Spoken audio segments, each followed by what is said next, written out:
Hey there, good afternoon. This is my 8th recording session on here, learning some ways to work with cards to get messages through. So I've been playing around with it.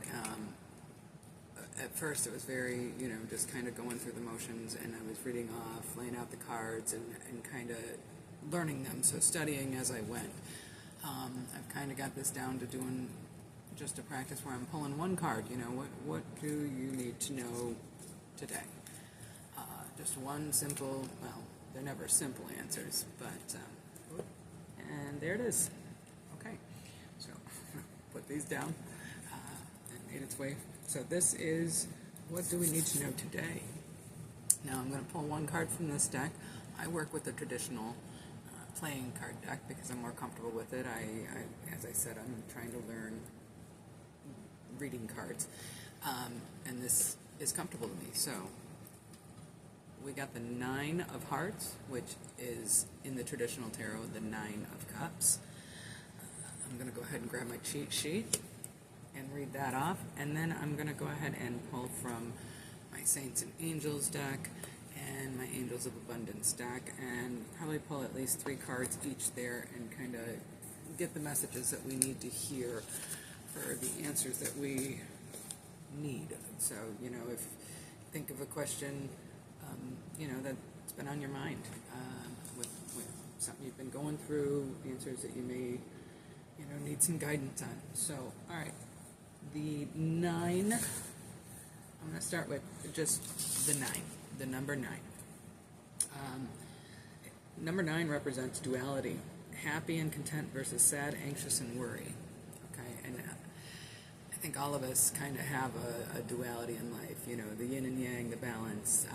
There's certain things, but it's finding that balance between the two. So, okay. So this would be the 9 of Cups.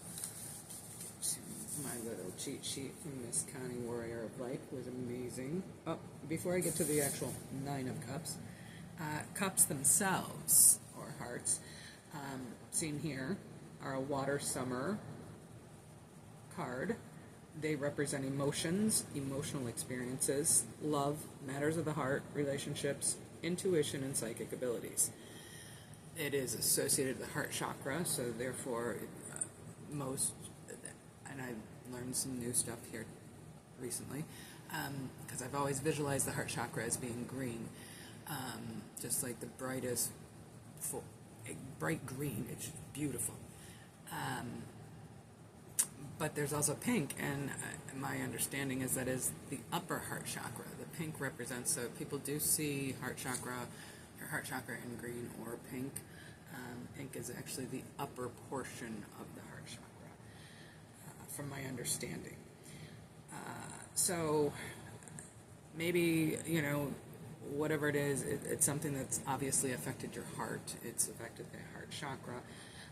If you need to send some healing to that, you visualize that green, visualize whatever feels right for you. I always kind of picture filling it with white light and then bringing it back to that balance of, creating this great big green sphere of light within my entire chest cavity.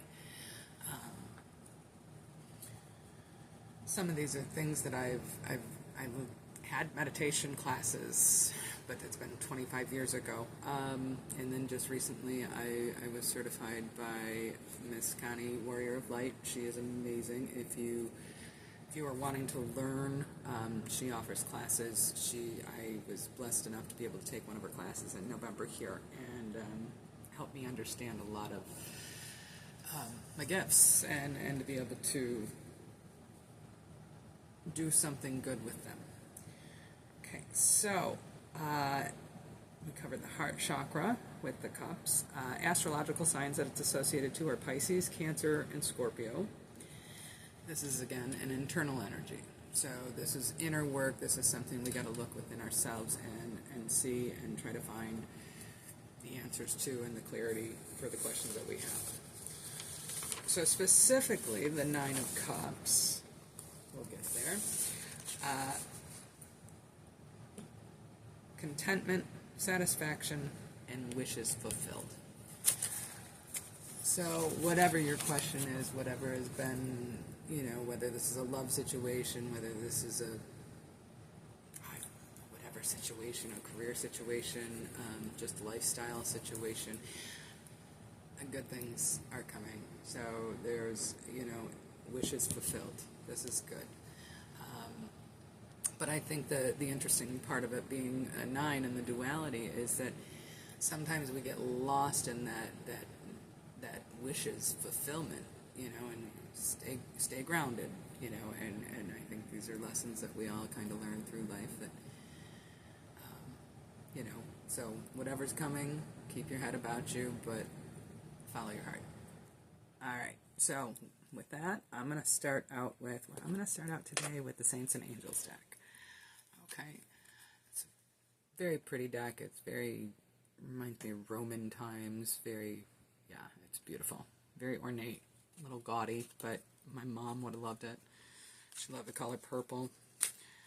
Purple is associated with your crown chakra, so this is helping us kind of see what we need to hear from the divine. Okay.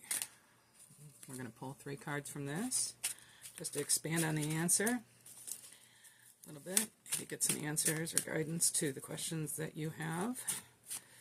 That's the great thing about these cards, I don't need to know your personal questions, and that one right there just is saying, take me.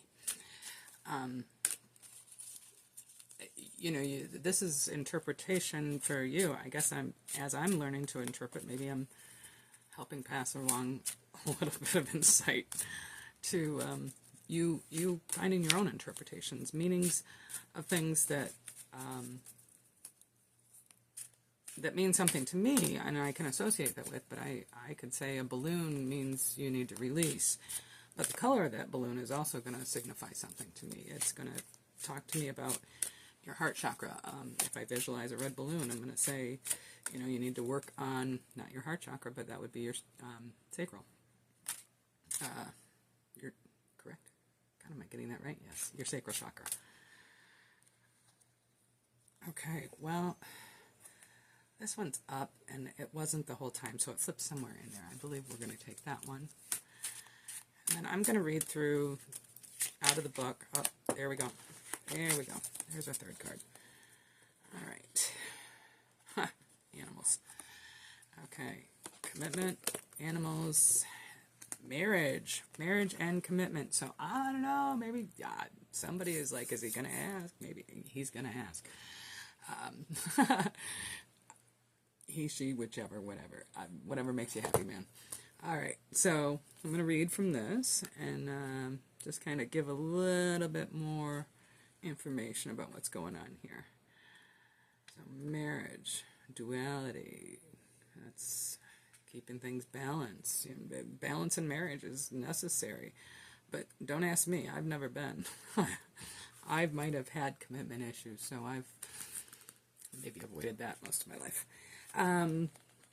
Okay, so marriage. This is a message about your present or future marriage.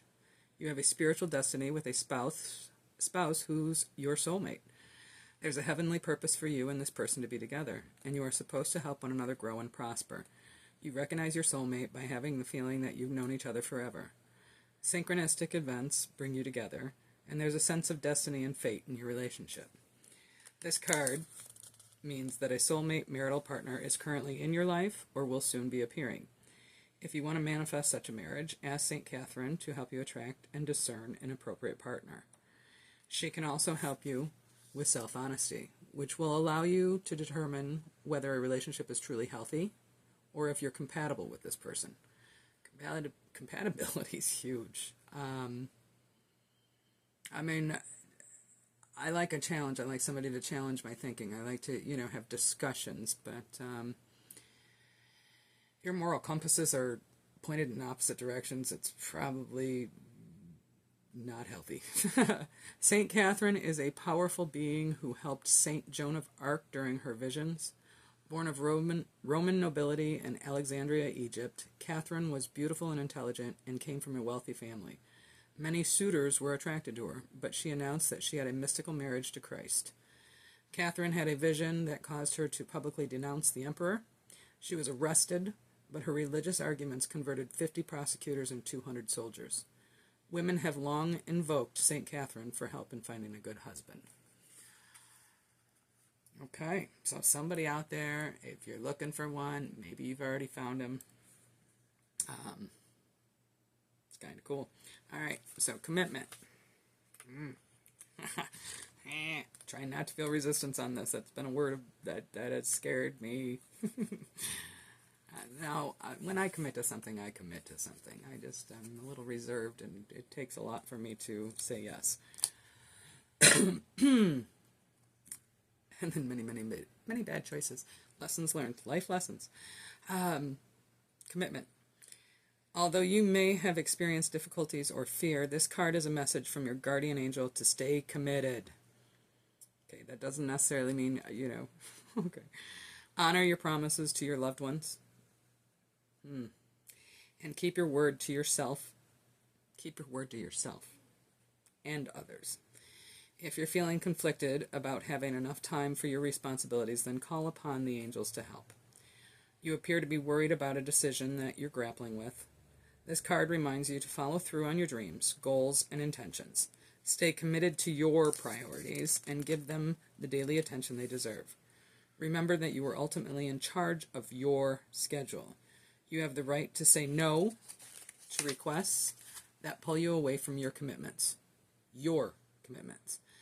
Your angels can help you when you feel overwhelmed or overcommitted. To receive heaven's aid in this matter, give the entire situation to God. Be honest with yourself and your angels about your feelings, including any guilt or sense of obligation. These emotions can drain your energy, making it even more difficult to fulfill your obligations. You are loved and honored by heaven, which has your best interests at heart. In addition to caring about the welfare of your loved ones, your guardian angels enfold you with their loving wings and help you enjoy yourself as you accomplish everything on your list. Lists are good. My father was a list maker, and he always had a little notebook right by his side table there. And he told me, make a list, and, if you don't get it done that day, you just cross off what you do. You can see you've accomplished something, and then what you didn't get done, add it to tomorrow's list and start at the top, and it's now a priority for tomorrow. I'm ready to read, and I haven't even pulled the cards. I didn't even finish this one. Sorry, sidetracked. My dad. Animals. Speaking of my dad and animals, I used to bring home animals from the woods, and an injured bunny that my dog chased down, or, I'd find a bird that fell out of the nest, and I couldn't find the nest, and so I'd bring these animals home and make my dad help me. We'd have shoe boxes and baby bottles and droppers, and yeah, I was that kid. Okay, so and down here at the bottom, these are representative. I'm just going to hold this up. So, marriage with St. Catherine, down there at the bottom. Commitment is a guardian angel. So you've got guardian angels around you. If you're wanting marriage, talk to St. Catherine. She'll help you out. And then on the animals, it is St. Francis of Assisi. I like him. Okay, you have a strong love bond with animals. As with St. Francis, they instinctively trust you. They can sense your compassion and understanding and come to you for help and companionship. You have an innate ability to communicate with animals, and you know what they're thinking and feeling. In some ways, you feel more comfortable with animals than people. No joke. No joke.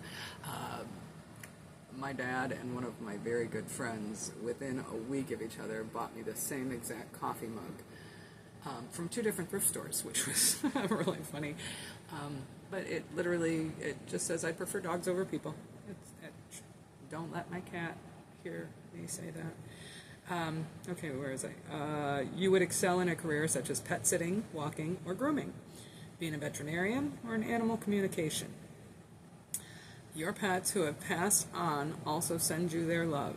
They want you to know that they are happy and doing well in heaven. Maybe one of you just had a recent loss of a pet, and I had 3 beautiful dogs, and many that I might have found other homes, and they found me. I talk to my babies still. I know they're around me. This saint is associated with nature and animals, and he's a patron saint of animal welfare. Legends say that he'd give sermons in the forest, and the wild animals and birds would stop and listen. St. Francis was born of Assisi, Italy, in 1181. He renounced his family's wealth and became a traveling preacher, with followers who eventually formed the first Franciscan religious order. He spent a considerable amount of time helping and healing the poor, particularly those with leprosy.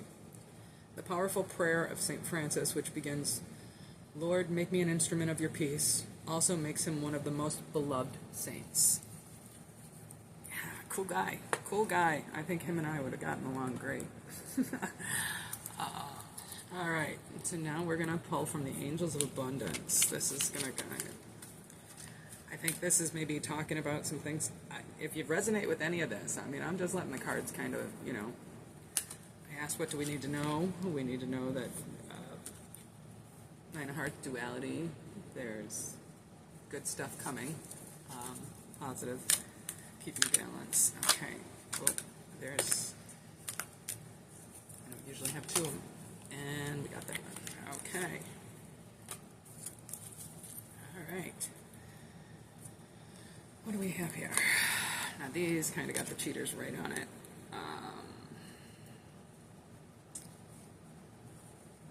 Take a divinely guided chance. Put that up there. Okay, so I'm going to read through that. All positive change and successful ventures involve a degree of risk. You are ready to follow your divine guidance to new territories, as you leave behind that which is comfortable and familiar but no longer appropriate for you. You make room for new and more meaningful opportunities. So listen to your intuition. If you've got some, divine guidance is the best guidance, honestly. Okay. Employment change. Okay. Your career path is leading you in a higher direction with positive changes to support your dreams, priorities, passions, and life purpose. Trust that these changes will help you release the old and welcome the new. You are being supported each step of the way. So lots of good stuff happening here. Change, and we tend to want to resist change, but change is good. It's growth. And that's what we're here for. We're here to grow. Okay. And quiet retreat. This is something, everybody, it's time to disconnect from the outer world. Take a step off here. So that you can discern and process your true thoughts and feelings from your inner world. And this we talked about was inner work. So inner energy, internal energy. Create this quiet time for yourself, and you'll have more clarity about what to do next. So pray on this, meditate on this. Take some time to, step away from the thoughts and opinions of others and really clear your head. I go out in the woods like St. Francis, and I do talk to the animals, and I do feel like I get my answers from the universe and from God, and I'm very, I pay attention to the wind. I ask a question, if the wind kicks up and leaves start spinning, the signs are everywhere. It's whether you're willing to interpret them, because it's not our language.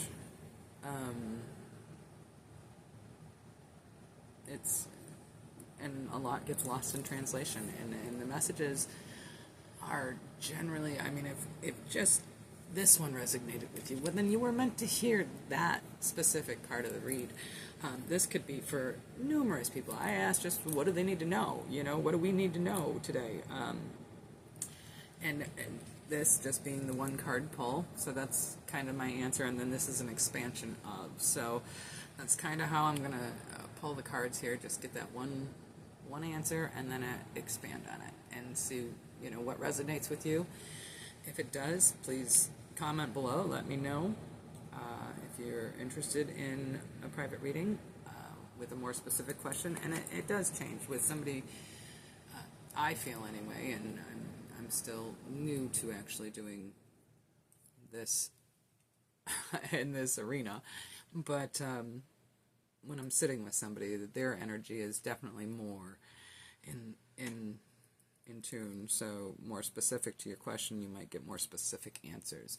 And if all of it resonated with you, then great. I hope somebody got some good positive feedback out of this, and hope it helps you. Okay, that's it for today. I'll see you later. Be blessed.